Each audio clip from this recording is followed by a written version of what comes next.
All right, Coach, tell us a little bit about your upcoming season. This season we have a very young team. We've got, out of 14 players, we have 12 who are freshmen and sophomores. So we've got a lot of work to do here in the early goings of our practice season, but I'm really looking forward to it. Our freshman class didn't get a whole lot of experience last year, but they've been putting in a lot of work and time this summer. So I'm looking forward to a good season as we get it all put together. What are your thoughts about the conference as a whole this year? I have no idea what the conference is going to present this year. This is the first year that we don't have a lot of familiar faces, familiar names coming back. So this one will be interesting as we get going with every single game that we play.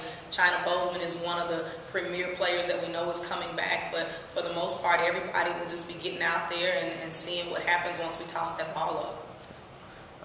What do you think about the new tournament format and making Municipal the home of the OVC tournament for the next several years? I like that format a lot. I think it's going to create a great tournament environment for our teams.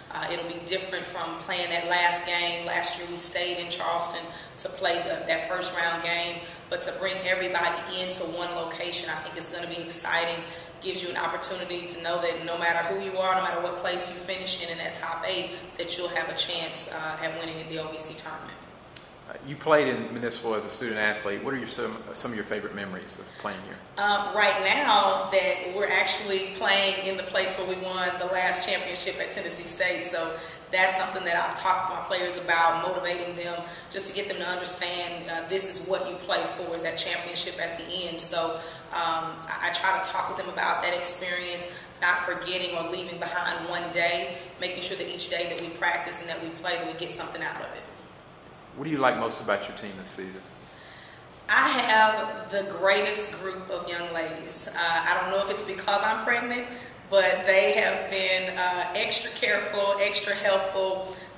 They're making sure that they don't bring any crazy issues to the team right now. So they're really doing a great job of policing themselves and making sure that they stay on top of what they need to, as well as making sure I'm doing what I need to. They make sure that I sit down on the sidelines. They bring me food, they carry my bags, they're kind of spoiling me right now, but this is a great group of young ladies even before they step onto the basketball court. What do you see as the biggest challenge for your team this season? Getting them to understand the combination of the speed of the college game and just understanding what it is to play at this level. I think that will be early goings in our non-conference schedule. Those will be some of the lessons that we'll learn quickly. And so we're hoping that through practices, they're already tired of playing each other since we've been practicing now for about 2.5 weeks. But right now, they're hungry for it, and so I need them to stay that way. We'll take a few lumps, I'm sure, in the beginning as we get going, but hopefully that will benefit us playing some tough competition in our non-conference schedule so that we'll be ready for the OVC.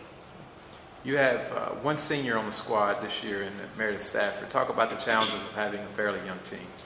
Right now, Meredith is the only player who's been with me for 4 years. The other player, Kim Haynes, she's actually a junior college transfer, and everyone else is new. So what they're doing is really every day trying to make sure that they're learning. So we're doing a lot of teaching and practice. We're going early mornings from 6 to 9 a.m. when the Gentry Center is quiet, just so that we can have that time to spend as much time as we need teaching and grooming this young team. We're playing through mistakes, and they're actually putting things together a lot better than I assumed. All the things that I think are going to take all day, they pick up on. All the things that I think they won't even understand, they have no problem with. So right now, it's a learning process, but the process is moving forward in a good way. Tell us a little bit about your non-conference schedule and some of the challenges you see there. Well, we're going to start off against Alabama and Arkansas early on, and those will be 2 big games for us.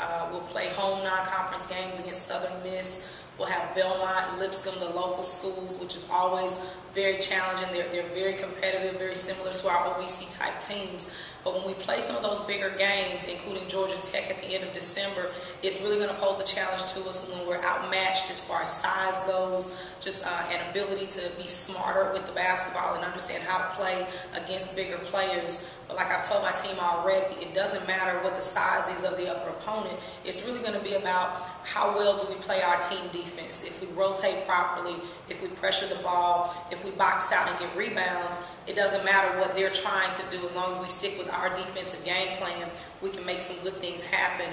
And then on the other side of the ball is the offensive side. If we can come in and execute our offense and make shots, you're already in the game. That's the beauty of basketball, is anybody can win any given day, no matter what the stats say before that game. Excellent. Thanks, Coach. Appreciate it. Thank you.